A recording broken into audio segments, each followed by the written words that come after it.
একটা কথা আছে যে আমরা যা খাই আমরা তাই, আবার আমরা যা চিন্তা করি আমরা তাই।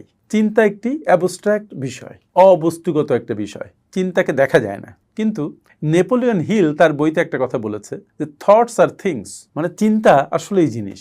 কারণ আপনার ভেতরে যে চিন্তা, সেই চিন্তাই একটা ফল আকারে বের হয়ে আসে। আপনি আপনার চিন্তা দ্বারা সাংঘাতিকভাবে নিয়ন্ত্রিত। তাই আপনি যদি সাধারণ মানে চিন্তা করেন, আপনি সাধারণ থাকবেন।